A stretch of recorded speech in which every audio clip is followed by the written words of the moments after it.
stream should be turning on in any second now, and I think we're good. So welcome back everybody to episode 7 of A Game of Holes. Joining me tonight for tonight's episode, I've got Winter from DREDD the Purification Project and Charette from Wormhole Society, Endless Defiance specifically. And tonight we're going to be talking about the big fight they had recently. It's one of the, kicking off the year. We've got a nice giant 60 plus billion-esque brawl. And I'm going to be diving into some graph porn that people have been asking for. I'm not doing killboard stats reviews just to temper everyone's expectations. I will be doing those this weekend in the next episode, but tonight's data is focused purely on ships, what kinds of ships are dying, and a little bit of guesswork around that, and setting the mood and kind of just teasing with a bit of some of the data that I've been putting together for 2017. So I don't have any guests coming on for that part. That part will just be me, although I do have a couple people that will be joining me for reviewing the entire year, which the plan is that's going to be coming out and taking place this upcoming weekend. It should be Saturday, time to be announced. So diving straight into first feature for the evening. We've got Charette and Winter here to talk about the big fight that we had on January 12th, where we had a group of people, as we can see on the left-hand side of this snapshot of the BR from Zekill. A lot of people on the left, almost as many people on the right, and a lot of stuff blew up. So without further ado, I'm going to start with Charette, who's going to introduce himself and get a little bit started on what led up to this. All right, so hello, I'm Charette. I'm the CEO of Endless Defiance. We're a member of Wormhole Society. We're a C5 Corp. We started about 6 months ago, thereabouts. Started off with just 3 people, and we've got about 80 with about 30 active. Joined Wormhole Society a couple months ago. We knew them from some ops we had run previously in a different alliance. Liked them and saw a lot of potential there. In terms of the specific op, I mean, I'm sure we'll get into a little bit more of the detail, but it was actually kind of accidental. So this big, 60 bill, it took us about a month to plan for it, but the actual decision to go after DREDD was totally incidental and had everything to do with randomly rolling into them a couple of times. Do you want me to get into more detail about what specifically led up to it, or we'll let Winter introduce herself, and then we'll circle back. So, other side of the fight, we've got Winter here. So, Winter, why don't you tell us a little bit about yourself and DREDD? All right. Well, my name is Winter. My main character's name is Sharon Winterfell. I am a co-founder of DREDD the Purification Project. It's Executor Corp, Wounded Asteroid Management and Protection Squad. I've been playing E for 6 years, and I've been flying with the same CEO for those 6 years. We've been through a lot of stuff together, and we've most recently settled into a C4 wormhole with a Class 3, Class 5 static. We've been quite enjoying ourselves. We like to have fun. We've made plenty of friends and more than a few enemies over the years and years of us playing together. We've rubbed some people the wrong way. My fellow co-founder and the executive CEO, that random guy Yuito, has a bad habit of rubbing people the wrong way. Yeah, he does apparently, which I didn't realize when we first picked you as a target. Mm-hmm. So, so what led to the op was we had joined Wormhole Society, and one of the things that I think Wormhole space lacks in general is sort of large-scale campaigns, right? So, there are a lot of good fights. It's a really good environment if you like small gang PvP. For those listening, if anyone in NL is listening, it's the best place for small gang PvP. But, sometimes there's a little bit of randomness in it, right? Like, especially in C5 space, where, you often have to rage roll for content because the chains are, sometimes pretty empty. it's maybe devoid of sort of a larger story. So you know, we in Endless Defiance and joining Wormhole Society, we saw an opportunity to create some real content for our guys. Now, Wormhole Society, even though we're sort of split, there's a kind of a bifurcation between some of the newer players in Wormhole Society and that are based in SC2, and us in SC5 are a little bit older. And there was a sort of a, how do we get these guys to do the bigger fights? How do we get them into full T3C comps? And give them a reason to skill up, because oftentimes they don't see a reason. So what we did is we sort of came up with a campaign, and it involved sieging 3 different systems, and each system was sort of a progression of difficulty. So the first one was Citadel, rather an Astor House, and we took it in BCs. Now Wholesale showed up for it and ended up dumpstering us. I mean, we killed some of their confessors. They came in with a T3D fleet and eventually T3C, but it was a good learning experience. Next one we took out on Fortizar, lightly defended. We actually were able to pop that one.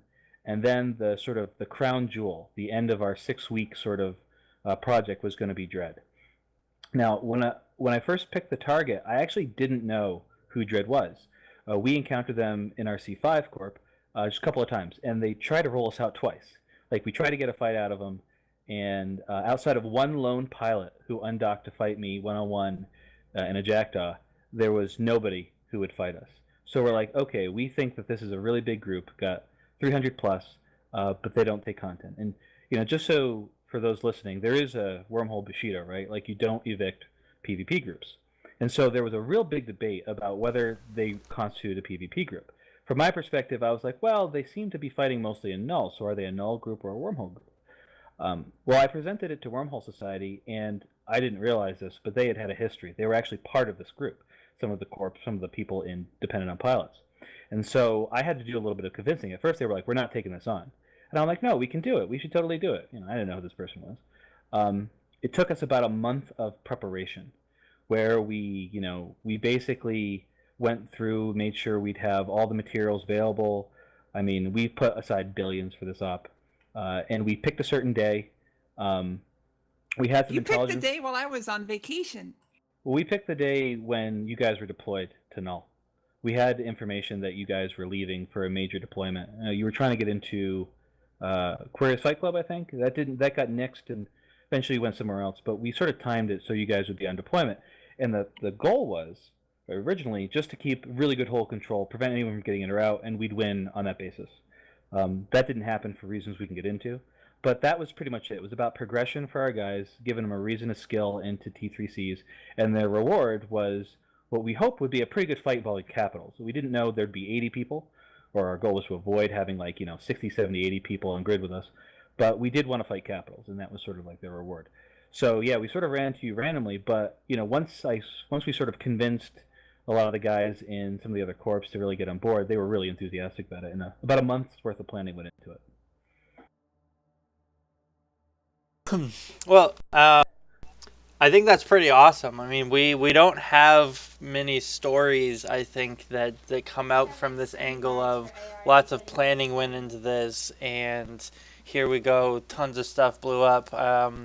They happen, but I think that most of the time you see fights this big, I think a lot of them actually just kind of grow out of random encounters, at least recently. It's been, I'm racking my brain to try to think, but I don't think we've had any fights of this scale lately that weren't just someone dropped a little too many capitals but weren't able to kill their tackle, then next thing you know, a pig piled on, we had someone jumps instead of bridging. Well, right. I mean, that's nullsec, but in Wormhole space, in December, we had the last Calamity try to drop their Phoenixes on Sleeper Dreams and found out that Sleeper Dreams could keep them all tackled while they bat phoned people to come kill them. You had the Shekel squad tackling the Beyond the Last Horizon cat blob and eventually bringing in people to come actually bring down the Vehement, and several of those dreads died, both of which had big kill boards, big numbers. We had both of those spurred completely from random encounters. So I think it's a nice change of pace just to listen to somebody talking about the planning that went into this. So your perspective, Winter, tell us about how how it started for you. Obviously, you didn't know about this weeks and months in advance, but and I think I if you absolutely adore the amount of planning just astounds me, impresses me to no end. The fact that you have all this intel over months, like this is a huge operation, and I can't say I personally been involved in such a large scale, long time prep operation such as this, and just the dedication involved in all parties involved on your end, like every, everything about what you guys did was phenomenal. I was impressed at every point that I was involved in. I just so happened to be on vacation the week that the engagements started, so I was hearing about it through Discord, and I was like, "Well, what's going on? We're apparently getting evicted." And I was like, "Okay, that's fine. This has happened before." Then it's like, "Oh, now we're on the armor timer." I was like, "Well, then, I should probably end my vacation early and get home." So I didn't actually get home to my computer until basically the structure timer. When that day was hectic. That's basically what's being displayed on screen right now, as you can see. Well, Lots of stuff happened that day. So a lot of planning went into it, and actually, it was even bigger than just the wormhole. We had actually, without naming anyone in particular, we actually organized sort of a multi-prong attack. So Dread also, we knew they had a C6, so that was organized that they would hit them at the same time, try to draw as many cap pilots out of the hole as possible. Really try to stretch you guys as much as possible. But what they say, no battle plan survives first contact. And that's exactly what happened in this instance. So I didn't want to backbone anybody. I wanted this to be our op. Anyone who's in a C5, they know that any of the C5, the big groups, will tell you that, there isn't a whole lot of regard for the PvP capabilities of low class. Some of them really do punch up, but for the most part, maybe they don't have a lot of pilots, 10, 15. And, I really wanted this to be Wormhole Society's sort of coming out party. We, rolling holes is sort of that month-long metric where they sort of talk about who kills what. We hadn't mentioned that we had merged. We hadn't mentioned that, we had even become an alliance. And I really wanted this to be the statement. What's funny is we were moving our insertion team through K-Space. I think there was like 35 of us or 40 of us or whatever. And I'm pretty sure we ran into like a Novak guy. And the Novak guy was like following us, and he like convoed me. And he's like, "Where are you guys going?" And I'm like, "We're just hunting. It's a mining fleet." I think that's what I told him. And we're really serious about it. And I really wanted this to be the statement. serious mining fleet. Serious mining fleet. I mean, we've got like Geddons and everything. So, but yeah. So what Geddons happened? with mining laser 2s. Yeah, it's the real serious stuff. So I really wanted this to be like our op. But what eventually happened was we had reached out to a group to do our Euro time zone hole control. So our group was strong US, strong OS, weak EU. We knew this going in. And by the way, for those of you listening, don't ever try to evict dual static holes. It's like friggin' impossible. But anyway, so we were going to get this EU group, and they kind of didn't show up. So we've got the OS group and some of the US group. Like, do you want to name and shame the bads who didn't come? No, I don't want to name and shame. I don't want to name and shame anybody. But so we were stretched super thin, and so I went to bed the night after the shield timer, and I get a message that said we lost hole control, and they pushed us off with 8 dudes. 8 people, 8 Dominics, as I think it was, or something like that. We lost hole control with 8 people on grid. So I was like, okay, like this is pretty crushing. Like I figured this fight would be won or lost on hole control. If we can keep the cap pilots out, we win. They might have a couple in there, but we knew they had a lot of dreads. We knew they had facts. We knew that would be really difficult to break, given what we had. We only had about 35 to 40, I think, T3Cs total. So I knew that would be really difficult, but we lost it. So then it started getting crazy. Then Wholesale got contacted unbeknownst to us. Wholesale shows up. The only time I've ever interacted with Wholesale is when they've come to fuck my shit up. Right? So I'm like, okay, they're here to fight us. It turns out they weren't there to fight us. But what they did do is sort of hang around.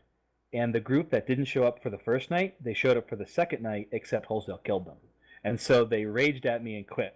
So we didn't have them for any of the other time, for any of the other hole control sets either. Right? So that was day 2. So now we're trying to scramble. Now we're like, okay, wholesale has seeded the hole. We think they're going to be back, but not on our side. So what are we going to do, right? So this, someone, I don't know who, but I do know who, but I won't name and shame, reached out to Hard Knocks, which is itself a problem. Hard Knocks is great, but no other C5 group will show up if Hard Knocks shows up because they'll just kill them all, right? We did have a group of friends, the Glory Holers. They go way back with us. We've been friends with them for over a year. They were there just to shoot stuff, but Hard Knocks showed up, so that's what we were running with. We had Hard Knocks, us, and about 12 dudes from Glory Holers for the final timer. And then Wholesale shows up, breaks whole control the last day, shocked the hell out of us. Right? They get in a bunch more pilots, and the final timer was what you saw, 80 versus 80. Well, the BR says it was more like 120 versus 120, or is this just some additional random showing up? Because I see Pandemic Legion, and the Initiative, Rejection of Sovereignty, Canis Meus id Committed. I don't even recognize that name.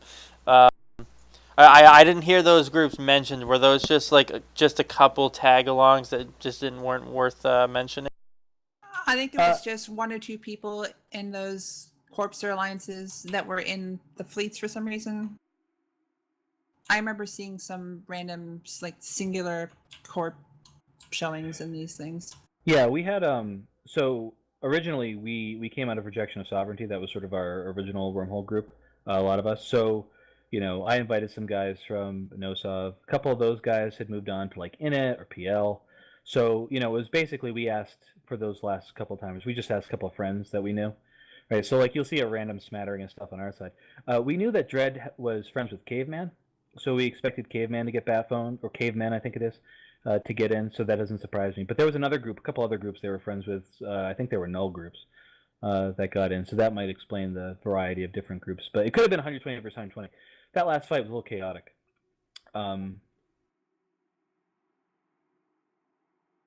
Anyway, so yeah, that final. Do you want to talk about the final timer? I mean, I do. Was that directed towards Winter? Oh yeah, I was talking because I feel like I've done a lot of talking here. So I feel like you're getting our side of the story, but not so much Winter's here. All right, so I got there. My characters were luckily already in the hole before I left for vacation. So when I got back, day of the final timer, our CEO and lead FC happened to be in the hospital with a busted knee because he was in a car accident. So we didn't even have our primary FC for this fight. So we were relying on group decision making. That's some real dedication, Sherry. You staged a car accident to make sure their CEO wouldn't be there? No you stone was unturned for this one. You waited till I was in vacation. Yep. But luckily, Our spies were thorough. It was impressive. Don't get me wrong. I've never actually been afraid of being evicted before this fight. But so basically the timer starts running down. We're all getting worried. We're like, not sure exactly how to engage your fleet. We had to keep maintaining range. We were running, I believe we had rattlesnakes. We had my fax, and I believe we had Wholesale's Lokis, right? They had Sleipnirs. Sleipnirs. They had. I was close. There were a lot of ships in this fight. There were, yeah. And again, I slept. So I have all the footage from my point of view, and I have some from Doppler's point of view. I'm trying to collect some more for this video that I'm putting together. But we were kind of a little bit overwhelmed because we're not used to seeing this large scale of a fight. We did have the Fortizar on our side. The biggest thing that we had going for us here were I think about 6 Naglfars. We had the webs of the Fortizar to pin down targets for the Dreads to nail. And at one point, I believe one of the enemy fleets flew right on top of the fort and got chewed up by point defense, and the Dreads right on top of them. Yeah, that was so that final timer was okay. So in case anyone tries to evict anybody in a Magnetar, I wouldn't recommend doing it with T3Cs. So we went into this, a little bit of theory crafting, right? Like, so obviously, I think for a lot of people listening, the obvious choice would be like what, Macarials or some other long-range battleship. Problem is, of course, getting that into the hull, right? Maintaining hull control. Uh, you want to keep it crit. You want to have a battleship on the other side. You don't want to keep it open for very long because, all it takes is a couple of inties and suddenly you've got 5, 10, 15, 20 pilots that, can be shipped up for the timer. So, we tried to bring everything with us. In fact, what we did was we had billions in compressed ore that we brought in, and we onlined that Raideroo. We were actually building ships in the hull to be used for things like hull control and stuff. Maybe thinking about it, like we actually built our Balgorns in the hull, which is why if you look at the battle reports, some of them are a little wonky in terms of their fitting, mostly because we were kind of running short on mods after a while, and we were just throwing stuff together. But so it was sort of a sub. It was I was really hoping that we'd be able to sig tank a little bit, and I vastly, and I think as a group we sort of vastly, underestimated the application that the forters are, because obviously it's not impacted by the reduction in target painting. So we vastly underestimated the amount of tracking those hot dreads would have. I mean, originally our goal was to keep you at range, and we sort of hit on a stretch where we would warp around the grid of the Fortizar, take the Fortizar, because we realized that we really couldn't, once those Ha dreads got in range. I thought our Guardians would tank a lot better. We actually had 18 Guardians in total. My fleet, it was 12, I think, 12, 13. HK brought another 6 or 7. So, I mean, we had 18 to 20 Guardians on field. I was pretty confident we could tank it. What I didn't realize is, and maybe I should have, but those HOD dreads, they didn't have the reduction application I thought they would, and they were actually two-shotting our Guardians. So we were like, well, I guess we're going to warp around and just shoot the Fortizar, right? Because once we take the Fortizar out from underneath them, that's pretty much it. That's game right there. Like, we had, one of my guys just pinged me, like, we had a guy with, like, I think he had mid-grade or high-grade slaves, and he had, like, a 1.3 bill bow. I mean, it was evaporated in seconds, right? So nothing could stand up to those hot dreads in the C4 Magnetar. So we were like, we got to kill Fortizar. About halfway through the fight, we actually warped to another ping, and they had some bubbles up that sort of prevented us from warping straight away. And of course, they can perma-attack at least one person, so we knew we were going to lose pretty much one person every time we warped. We lost comms. Our TeamSpeak actually went down. I guess what happened is the guy who was hosting our TeamSpeak, he literally got struck by lightning, and we didn't have any comms, so we warped back to the Raideroo, and we ended up on HK's comms. And HK had one, from what I understand, they had one real goal for that fight, and that was to take the dreads. So they made the decision to warp us to 0, and we were just going to try to DPS down everything on field. And, we didn't shoot the dreads, we went for the rattles. And I'm in I was in a damnation with, as tanked as I could, and they kept me up for a little bit, but eventually just couldn't keep enough Guardians on the field, and that was just it. So, if any of you have any desire to evict a Fortizar with dreads in a Magnetar, I'd suggest something longer range than what we brought. But yeah, it was a crazy fight. I mean, I had never FC'd something on that scale before. And, after 3 days of being up, I was totally fatigued too. I mean, it was one of those situations where I was way slower. I actually warped myself to the grid first. Like, I meant to fleet warp, and I warped myself to 0, right, instead. So, it was just crazy. Like 3 days of just hectic, super intense, and I can't wait to do it again. Not necessarily your hole, somebody else's somewhere, but I can't wait to do it again because it's amazing content if you can provide it. If you've got the leadership team to pull it off and to sustain that level, I mean, it's really worth it because people love that stuff. And you give them medals afterwards, right? Like, that's the best part because it's history. It's something that you create, and it's really only Eve can provide that. It's really the only game that can provide that. I mean, I know it's cliche to say it's real. This is the first engagement in such a long time, probably ever, where my hands were literally shaking before I undocked that fax. I was like, this is it. Like, if we don't win, everything's gone. It's gone. We're done. Yep. I mean, I've IFC'd a fight where we were being evicted in our last home. We lived in a C4, and Beyond the Last Horizon, a whole control group. I don't think it was a serious eviction attempt, but they attempted to evict us. They got us, I think, to the armor timer, and we only had three dreads. We didn't have any faxes, and it was just our regular T3C fleet. But I'm sure there were like tons of prophecies and whatever. And yeah, like you realize you're in docking, and if you lose this fight, that's it. That's the ball game. So yeah, no, but it's super intense, right? Like I can't think of another fight that matters more. It sucks that like evictions are where you get those kind of fights, but I mean, once you do a couple, not evictions, but once you get in a couple of those kind of fights where it really matters, man, it's tough to like the good fights that happen in Wormhole space. They're fun, but man, I mean, nothing really beats that intensity. I don't know. It's I like, mean, I've yeah, it's kind of it's big. yeah, it's all or nothing. It's like everything is on the line here. There is no safety net. There is nothing. This is it. And you know what made it worse for you guys is, and like so we did the Astor House, then we did the Fortizar, and then we did your hole, and your hole had a billion citadels. So like Yep. now, luckily, it kind of worked out that you sort of timed the timers so that we could hit one, then the next one, the next one, the next one. But I mean, like each night, the first 2 nights, it took us like I think it was like 2.5 hours. This isn't a Magnetar, mind you, but like, and we were hitting the damage cap. It took us like 2.5 hours to hit all the citadels, and we didn't even hit them all. Like you had one out by the sun that you were evacing assets to on that last day. Which, by the way, I want to shout out to, I think, what's his name? Begins with a J. Can't remember his name, but I want to shout out. He was in a tornado. He was super problematic to deal with. This one guy in a tornado, pretty much covered.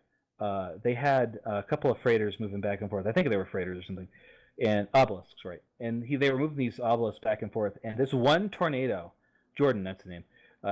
One tornado prevented us from tackling, just because. I mean, it was kind of funny. He's one of our directors. Yeah. Yeah, he did it. Jordan's He did a really good job. Like that one guy.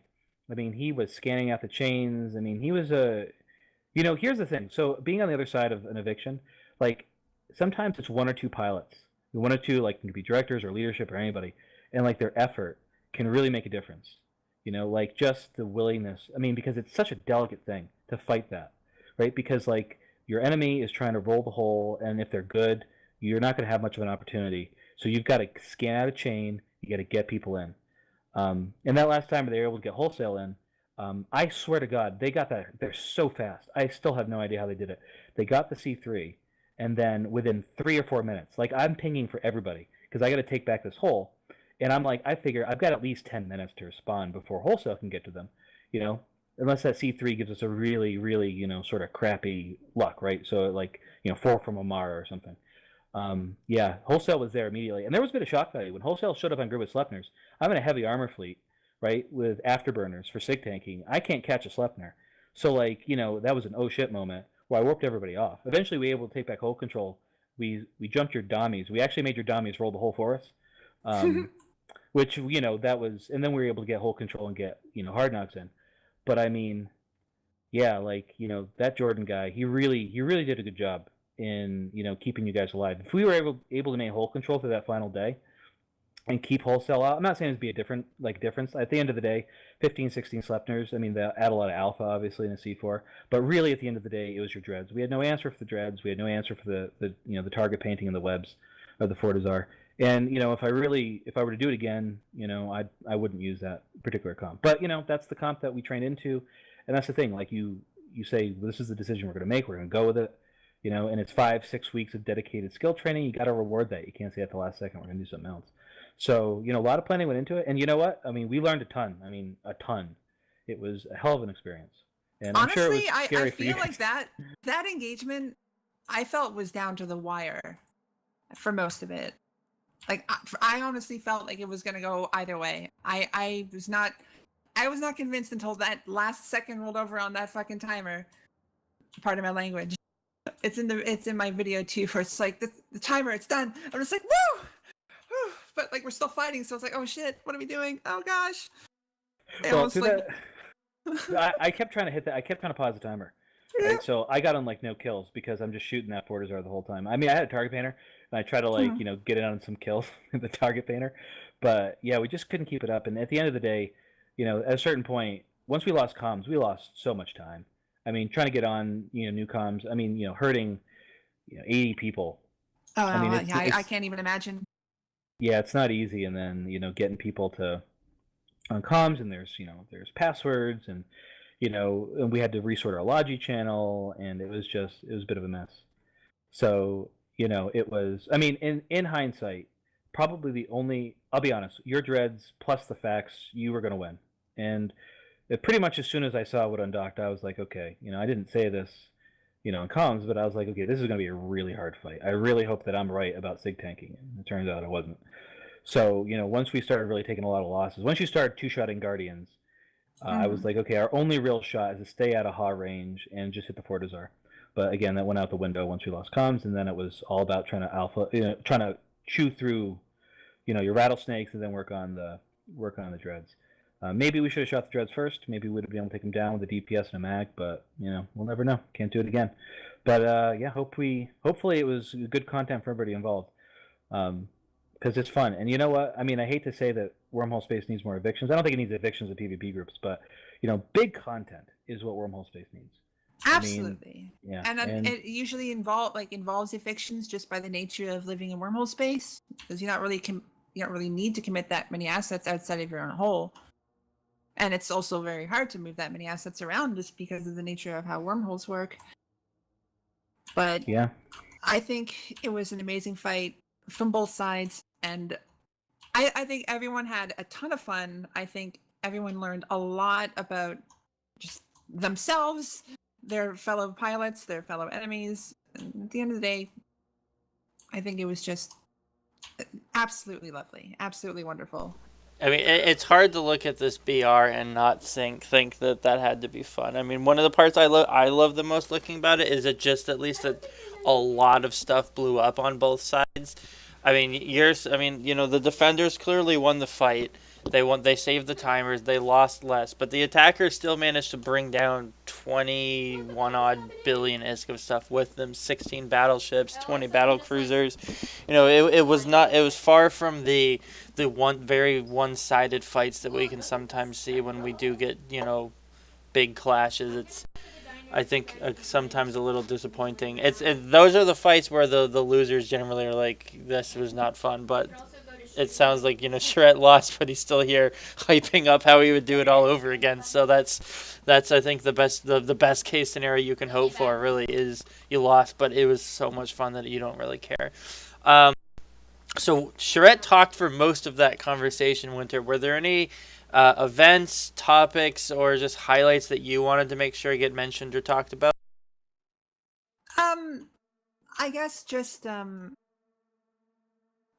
I mostly just want to say that Wormhole Space in general seems to have this kind of veil around it where people are really scared of it. It's like, oh no, it's scary, it's wormholes. But both MyCorp and at least Doppler, as part of Wormhole Society, are very new player friendly. And if this is the kind of stuff that you're interested in, it is so easy to get involved in Wormhole Space with corps like Doppler, corps like Lamps. We are a bunch Is of that really their full friendly, name? really Just, awesome people. I don't know who Lamps is. WAMPS is Wounded Asteroid Management. Oh, got it. Squad. Yep. Okay. That's the Executor Corporate Dread. I thought you said Lamps and Lamps. But even if I'd heard you right, WAMP still doesn't click. Yeah. In the context, it makes perfect sense. Yeah. So I mean, Doppler and MyCorp have flown together for a long time. I'm friends with so many people over there. I talk to them all the time. I think Wormhole Space, especially with the way EVE is now, is so easy for new players to get into.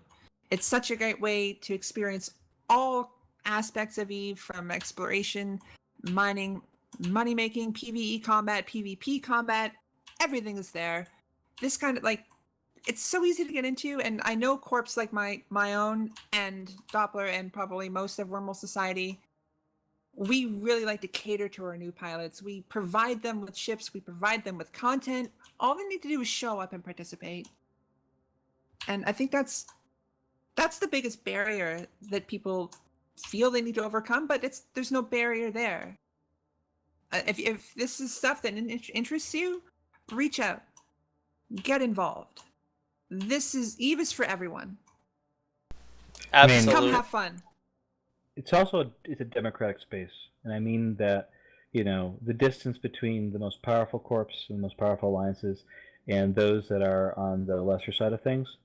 I mean, with 30 pilots, you can take any fight. You won't necessarily win, but with 30 pilots, you can take practically any in Wormhole space that isn't these large scale evictions.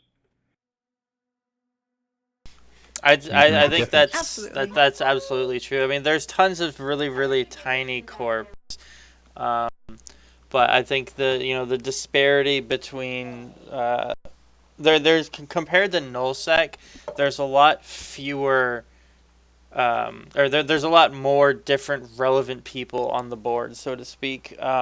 You have your coalitions out in nullsec, but in wormhole space we have a couple very well known big groups and lots of active medium sized ones with very little political ties connecting the dots. So I would agree absolutely with you. I think I'm gonna try to wrap up that conversation right there, though.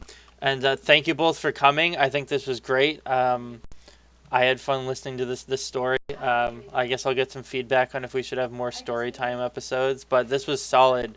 I really appreciate you guys coming on and talking about your viewpoints of this awesome fight. Thanks for having us. Absolutely. Have a great one. Thank you for having me. Yep, thanks for coming, guys.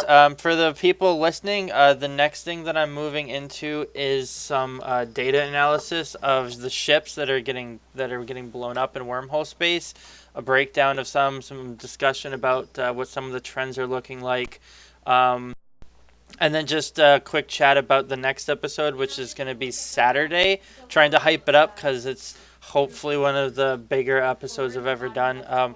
I'm going to be attempting to do a walkthrough of all of 2017 in regards to the trends, the who, the killboard stats. A lot of the juicy stuff that I think a lot of people do enjoy getting to see where they rank, who's beating them, who's not beating them, and a little bit about all of that. It's going to feel very similar to my FanFest presentations because I'm using the same data and following a very similar model. So if that's stuff that you were interested in, then feel free to join us. I'll be announcing the exact time on Saturday, hopefully either tonight or tomorrow, but that'll be coming up on Saturday. And so I'm going to take a quick 1 minute break and roll. Actually, I don't think I need a break. I'll just roll right into talking about the next bit.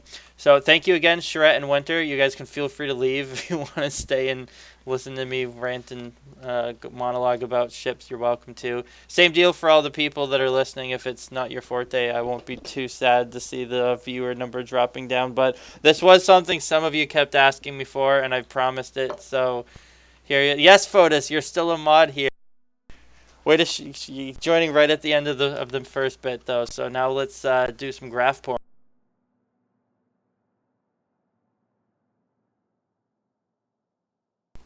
So the first thing I want to just specify and highlight for all of this stuff, before people start asking me questions, all of this data is sourced from CCP's kill dump. I do this for a couple of reasons. It's more complete than Zkill. There's several other people that have talked about and that maintain web pages where they do Zkill scrapes about all the different PvP and people blowing each other up, and we've got a bunch of different out there.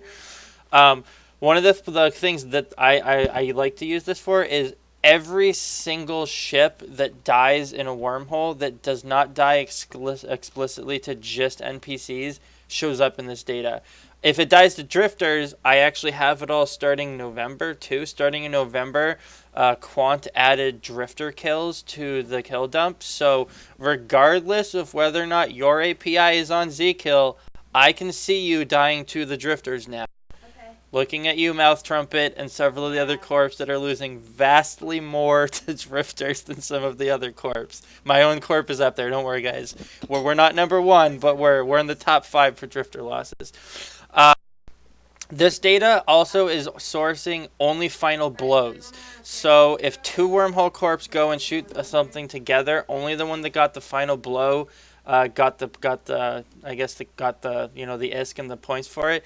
In some cases, on maybe some of the big pieces, that might mean it's a little skewed for stuff like maybe Fortizar kills and maybe some capital brawls, but I'm of the opinion that across larger fights it should end up kind of evening itself out.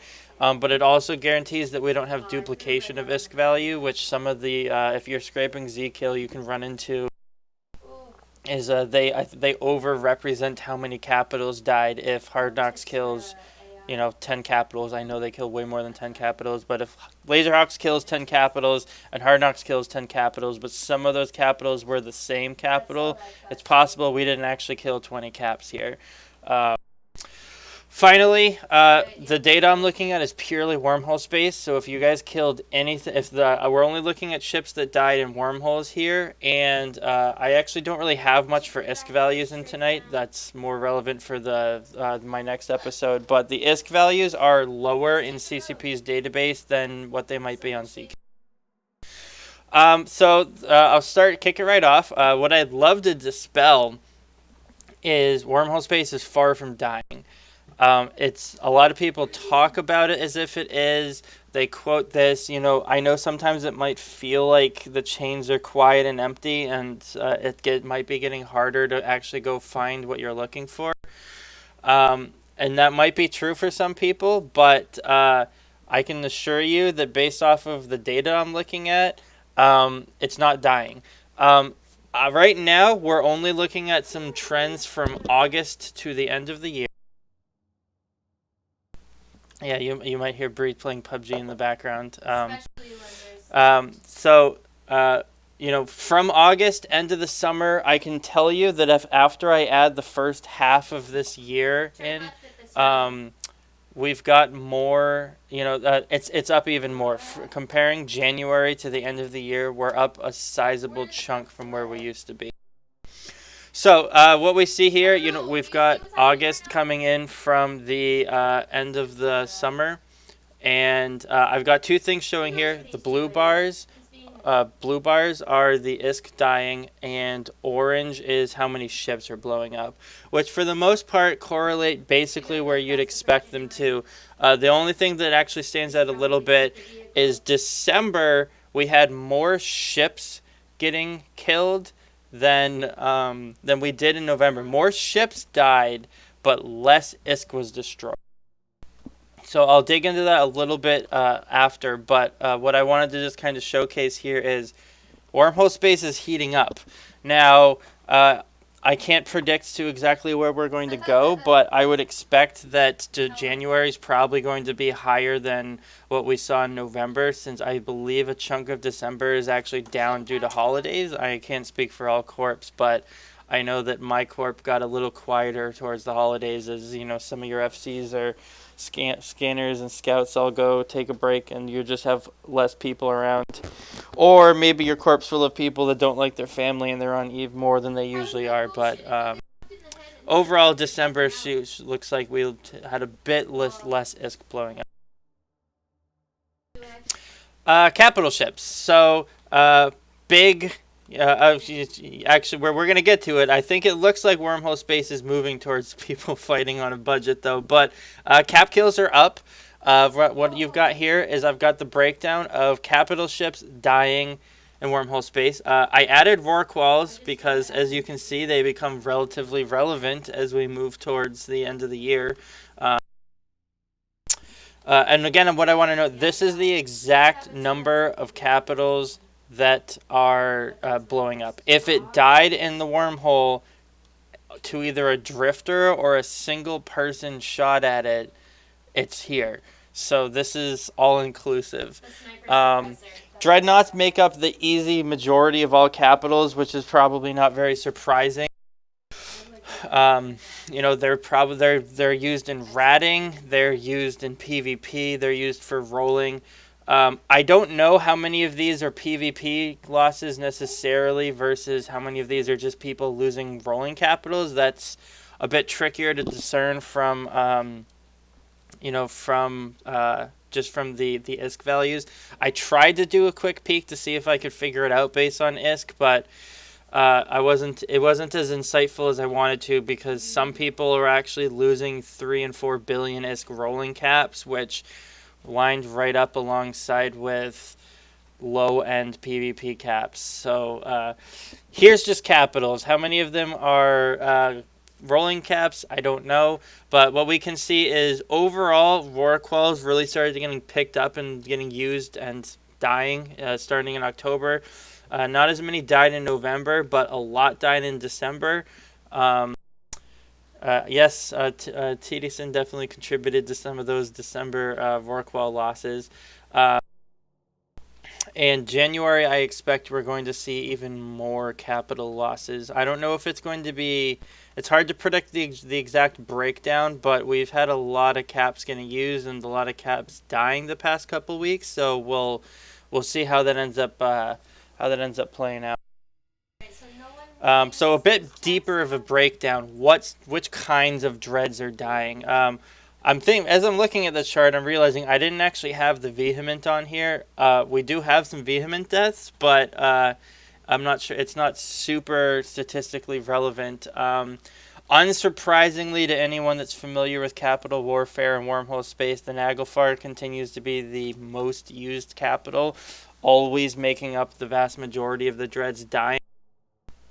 The Moros, which you see kind of moving around, I suspect the majority of your Moros and your Revelation losses are probably PvE. I'm sure some of these were people trying to use them for PvP. I know Beyond the Last Horizons used and lost a couple lately.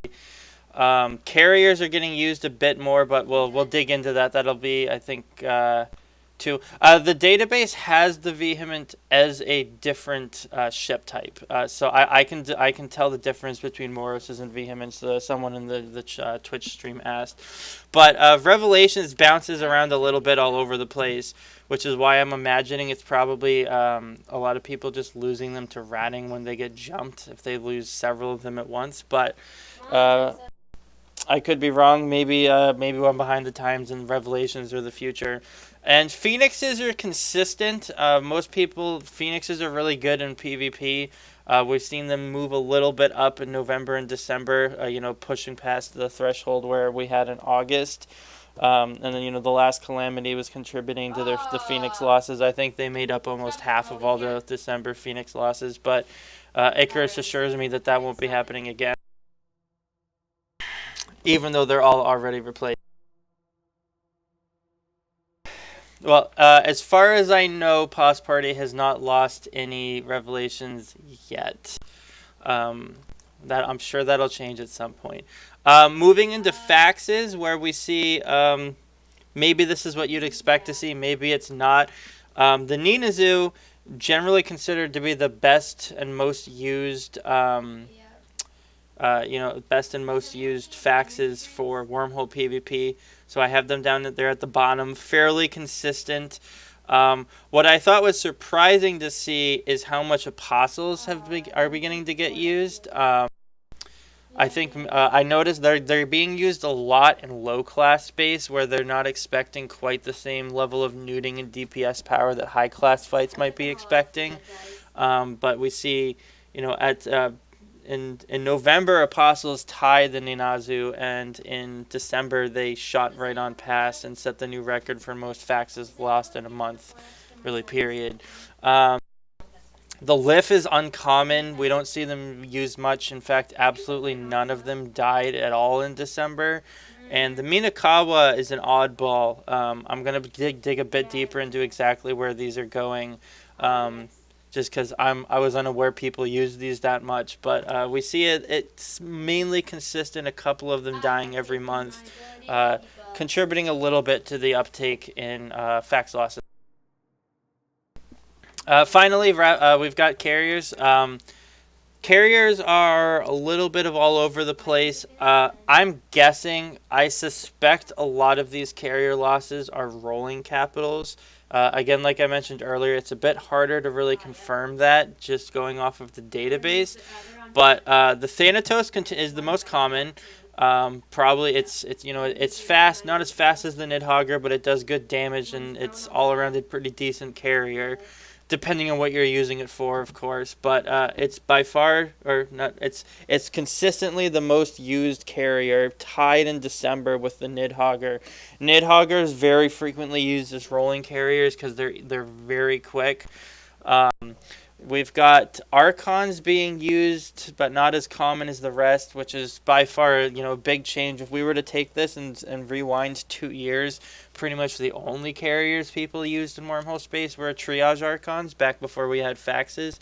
Chimeras being generally the least common. We didn't have anyone at all. No chimeras at all died in the month of September. November, only a couple, and it's been a couple every other month. Sometimes more common than some of the others not. But we see December setting a new record. I haven't finished double checking against 2016's data, but I do believe December set a record for the most carriers that have died in a single month.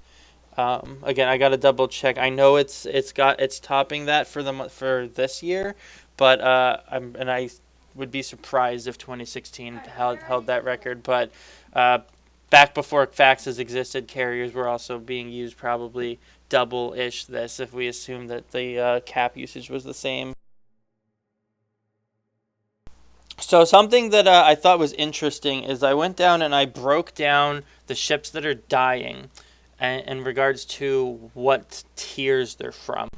The first thing that we'll notice, starting from the very bottom, is despite the uptick in ISK being destroyed, ships being destroyed, and just overall activity, Tech 3 ships have not shown a significant increase. They have not really increased proportionally to everything else that's going on.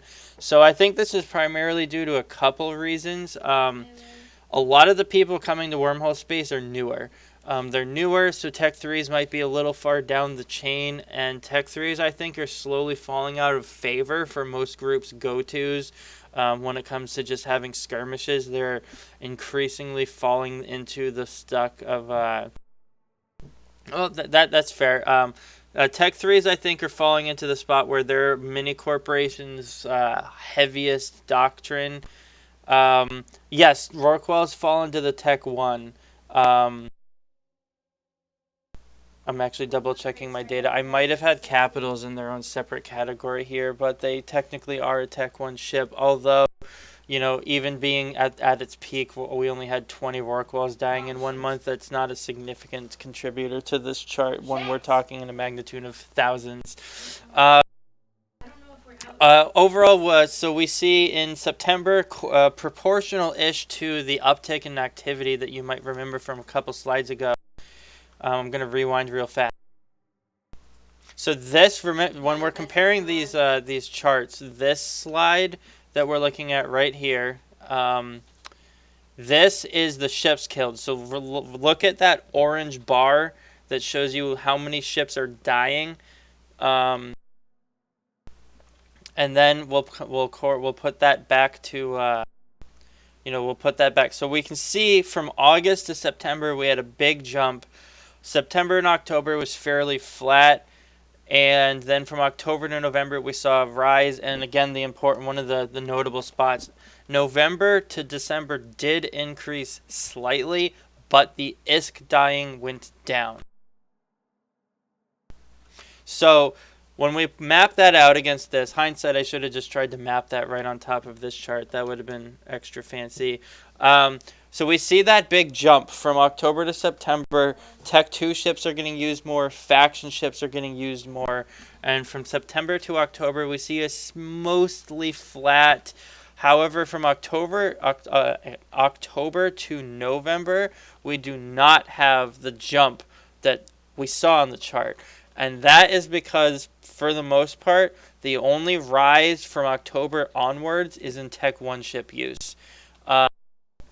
Now, mind you, this is a bit of everything. Tech 1 covers your battle cruisers that we've seen rising in frequency, Ferox doctrines, Drakes, just Tech 1 ships. We've frigates, exploration frigates are on the rise as well, which just fall into this. Pods are not included on this chart, though.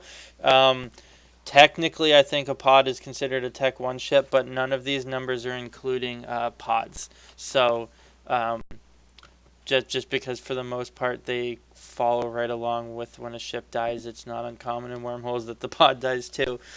So what I wanted to read into this earlier, somebody made the comment on stream about wormhole space moving to wormhole space on a budget, and I think that that's somewhat looking like it might be the case now. It's not clear, although I'll dig a bit into it for Saturday's episode, if that's necessarily that larger groups are shifting to using cheaper ships.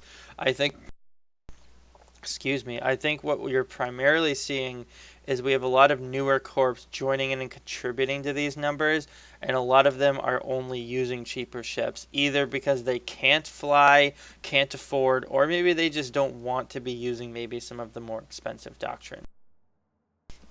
Also, remember that beginning in December here, we had the alpha change where alphas can use battleships now and battle cruisers, and several corporations have commented that either they're using alphas, they're even letting alphas into their corp. But I would not be surprised if January's trend is going to look similar to this, in that we see Tech 1 ships continuing to just fly away from all of the others.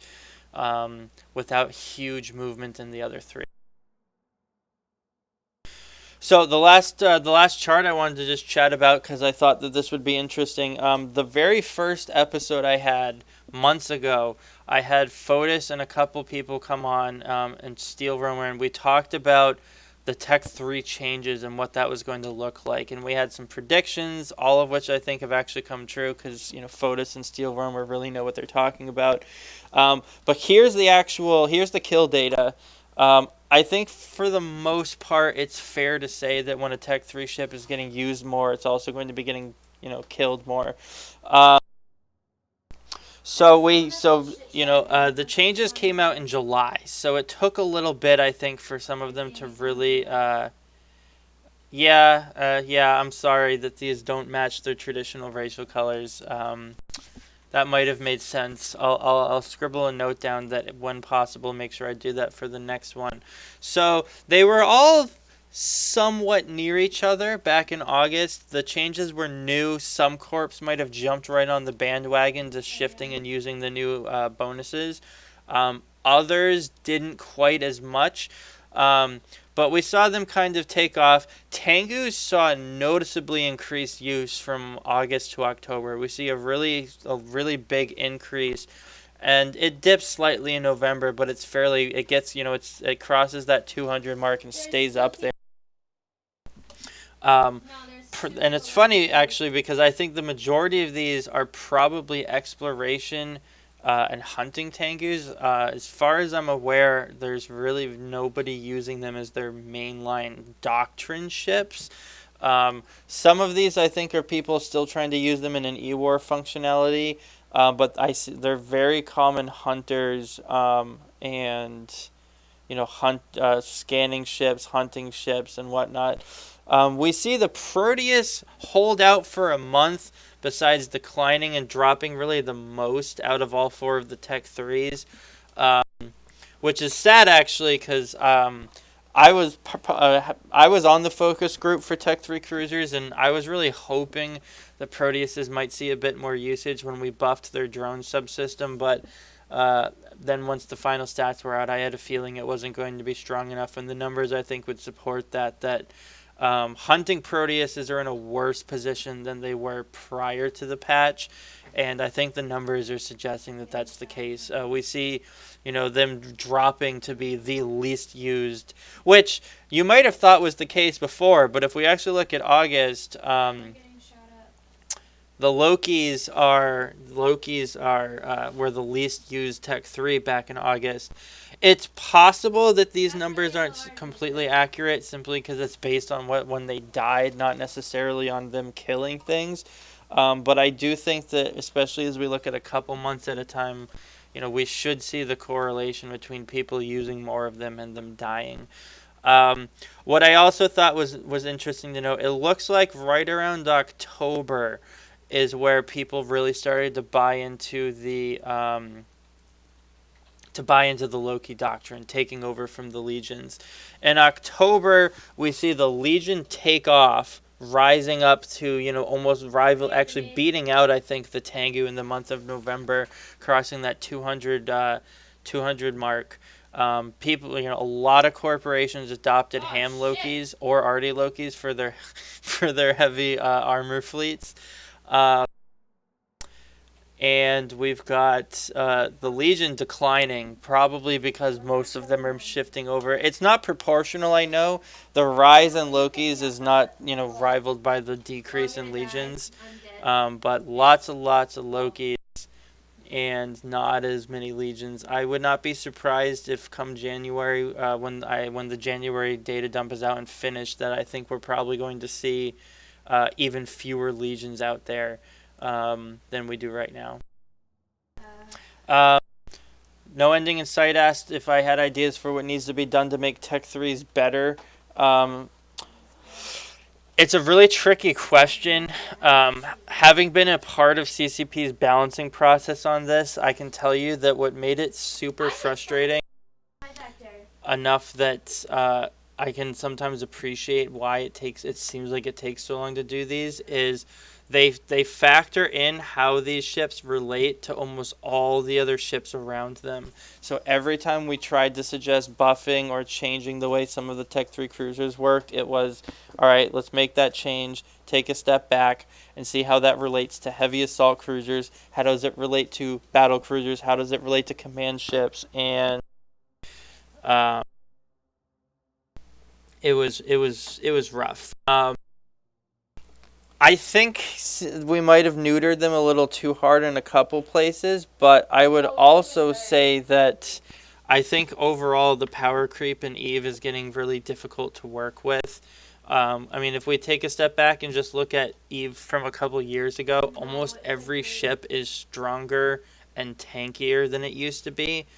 Almost every ship has received buffs giving it more hit points, and it seems like, unfortunately, where CCP's, especially for the medium hulls, CCP is stuck in this pattern of every time we try to fix one, it makes others even more useless. We've got the heavy assault cruiser buff coming out shortly with their new damage controls. I don't know if that's going to change much, but I guess we'll see. So that's all I had for tonight on some ships and some data that a couple people have asked me for. What you can expect for Saturday is really big killboard focus. I'm comparing the groups. It's a focus mainly on the groups with a bit of what ships they're using. I've got some class breakdowns. Like, I'm going to walk us through those Tech 3 losses again, broken down by which class they died in. And you might find that it's very different from Wormhole class from Wormhole class. Like, for example, I would not be surprised at all to find that the majority of the Loki losses and things going on are in high class. Tengus are probably low class. I'm just guessing because I don't actually see many Tengus, but they're still the number one Tech 3 according to the data. So just reminder, anybody that's listening or watching, on Saturday, I'm going to be sitting down with a couple other people, guests to be announced. Most of them are determined, but I'm waiting to lock in the last one. And me and a couple other people from a couple different parts of Wormhole space are going to be walking our way through 2017. We're going to be talking about the who, the what. We're going to be going through talking about some of the groups falling apart, some of the groups rising up. We're going to be talking about how some of the groups rose in activity, fell apart, and stuff. So if that interests you, it should be good. There'll be some juicy bits, I'm sure. There'll be some light banter, some light teasing, I'm sure, and we're going to be handing out some awards that I've put together that will be recognizing some corporations and some different things. Best fight, best gank, best most improved corp. There's some stuff along that lines, just for fun. It's purely from me and a couple people's viewpoints, but I think it'll be great, and I'm really looking forward to hopefully a decent live audience to try to get some Q&A going on as well. So we'll get that going. since announcing it via podcast is how all the cool kids read Photos are doing it, I also thought that I would mention in case, because some people apparently didn't know.